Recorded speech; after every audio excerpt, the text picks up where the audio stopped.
Bonjour, bienvenue sur ma chaîne YouTube. Donc aujourd'hui, on va parler Ashtanga Yoga, spécifiquement la partie des vinyasas, donc c'est-à-dire les transitions entre les postures. En Ashtanga Yoga, on enchaîne les postures et les postures sont enchaînées au rythme de la respiration, associées à des postures qui s'appellent vinyasas. D'accord? Donc quand on va être dans les positions assises, on va faire une demi-salutation au soleil entre chaque côté de posture et chaque posture. D'accord? Donc je vais vous montrer comment passer de la posture chien-tête en bas à la position assise. Donc on va se mettre directement en chien-tête en bas, puisqu'on essaye de toujours avoir les comptes précisément associés à la respiration. Donc souvent, on arrive en chien-tête en bas. Et là, sur ma compte, il faut qu'on vienne en position assise et qu'on enchaîne la posture d'après. Donc par exemple, si on enchaîne sur la position Dandasana, le bâton, on arrive de chien-tête en bas. On va vouloir en fait venir s'asseoir. Mais on ne s'assoit pas de manière chaotique, on va dire. On s'assoit de manière contrôlée, en respectant en fait un rythme. Et idéalement, un jour, on arrivera à le faire en une seule respiration. Donc je vous le montre, on va décomposer. Donc là, on est ici. Expire, chien tête en bas. Inspire. On va changer de drishti. Donc le regard, on va regarder devant. Et là, on va amener le bord externe du pied droit derrière la main gauche, mais derrière à l'intérieur. Vous voyez, c'est vraiment le bord, hein. C'est pas le pied, le bord. Vous vous souvenez ce que je vous ai dit sur les mains, vous poussez dans vos mains et on amène le pied gauche derrière en croisant de la même façon. Ici, essayez de ne pas vous écrouler. On va garder le poids vers l'avant et le poids dans les mains. Donc on reprend, on est ici, le poids dans les mains. On pousse avec les épaules et on va essayer tout doucement de descendre les fesses. Tendre la jambe droite, tendre la jambe gauche et expire. Je vous le refais un poil plus vite et après on va essayer de le faire en sautant. Donc on est ici, expire. Le nombril est serré, donc c'est-à-dire qu'on essaie de rentrer le ventre. Expire. Inspire. Hop. Et on pose les fesses. D'accord? Il faut un petit peu de souplesse de hanche pour réussir à passer. Les erreurs que vous allez avoir, souvent, ce que je vois, c'est que vous allez être là. Donc le poids là, il est dans les mains. Et déjà, quand on saute, il faut que le poids reste dans les mains. Donc si vous sautez et que là, vous lâchez les mains, bon, ben, le poids, il est déjà parti dans les pieds. Donc essayez déjà de garder votre poids dans les mains, pousser dans les mains et croiser les pieds. Ça va être plus facile pour passer. Donc, on croise et on saute, on garde le poids dans les mains. Et souvent, ici, on transfère le poids et on se dit j'ai les fesses trop lourdes, je tombe. Mais c'est parce que le poids, le centre de gravité a changé. Donc on garde le poids vers l'avant, le poids dans les épaules. On repart. Donc on est ici. Hop. Une fois qu'on est ici aussi, souvent, on a l'impression qu'on est coincé. Donc on peut être coincé si votre pied, vous l'avez mis trop à l'extérieur. On peut être coincé aussi si vous avez descendu les fesses trop basses. Et là, on se sent coincé aussi, on n'arrive pas à décoincer les jambes. Donc il faut remonter un peu les fesses et pousser dans les épaules pour avoir un petit peu de place. Tendre et tendre. Expire. Et enfin, après, alors on va le faire avec des briques. On peut essayer, alors idéalement, au début, on va redécomposer. En étape 1, on croise, on tend, on tend. On pose les fesses. Si ça c'est vraiment trop dur, que vous n'arrivez pas à passer les pieds, l'étape 0, ce serait de croiser, vous asseoir, étendre les jambes. Et essayez le plus possible, quand vous allez dans l'autre sens, de croiser vos jambes à la force des jambes. Ça va vous donner la force de bouger les jambes, d'accord? Et de ne pas vous sentir coincé.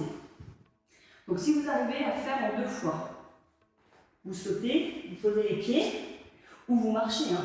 On pose les pieds, hop, on passe les pieds, on passe les pieds. On va essayer de sauter en 1 fois. On va mettre des briques, ça va vous donner un petit peu de hauteur pour pouvoir passer les pieds.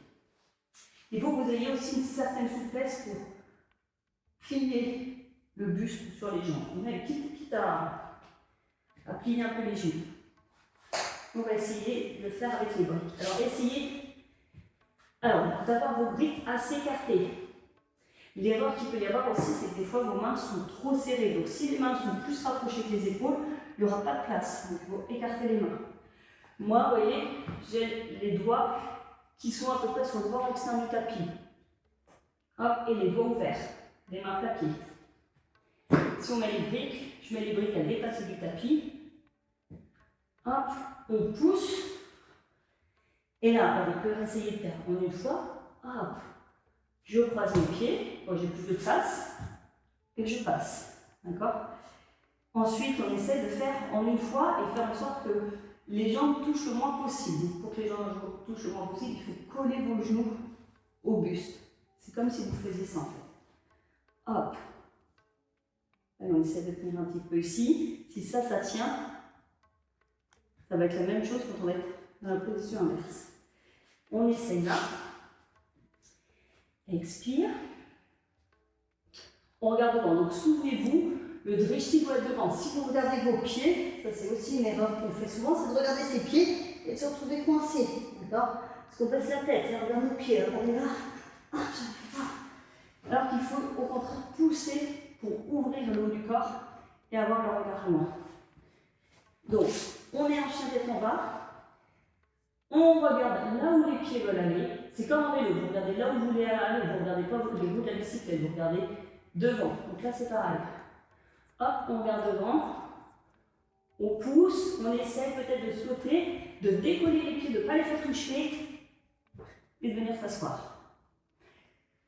Pour venir s'asseoir, c'est là qu'il vous faut un petit peu de souplesse aussi pour être capable en fait de lever les fesses ici. D'accord? Si vous avez réussi avec les briques, les prochaines étapes, c'est d'enlever les briques.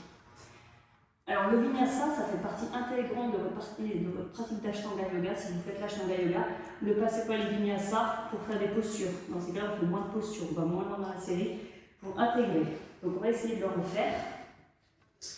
Ici, on pousse dans les mains, on regarde devant, et vous voyez ici, je commence déjà à avancer mes épaules au-dessus des poignets quand je saute. Alors, ensuite, les fesses, il y a un petit peu deux façons de faire, mais en fait, comme je dis souvent, c'est plus du style qu'autre chose. Les deux sont bonnes. Donc, soit on garde les fesses en bas, donc là, je ne vais pas monter les fesses, je vais les laisser, je serre, je laisse, hop, et je saute. Ou soit j'envoie le bassin en haut et on passe. Hop, expire.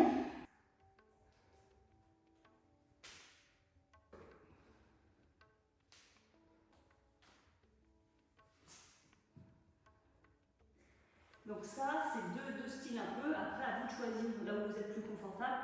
Moi, j'aime bien choisir la version la plus facile, parce que votre série d'Ashtanga est longue, elle est fatigante. Si vous mettez beaucoup d'engagement dans vos vinyasa, vous allez fatiguer plus vite. Mais parfois, si vous avez moins de temps, vous pouvez mettre plus d'attention sur les vinyasa et moins sur les postures. Donc voilà, ça essouffle, vous voyez, je suis un petit peu essoufflée, parce que ça fait beaucoup travailler aussi la force, à la fois des épaules, à la fois du ventre. Mais tout doucement, avec la pratique, ça va venir. Donc essayez au maximum de pousser ça. Je vous remercie, je vous dis à très bientôt et n'oubliez pas de vous abonner et de laisser un petit like.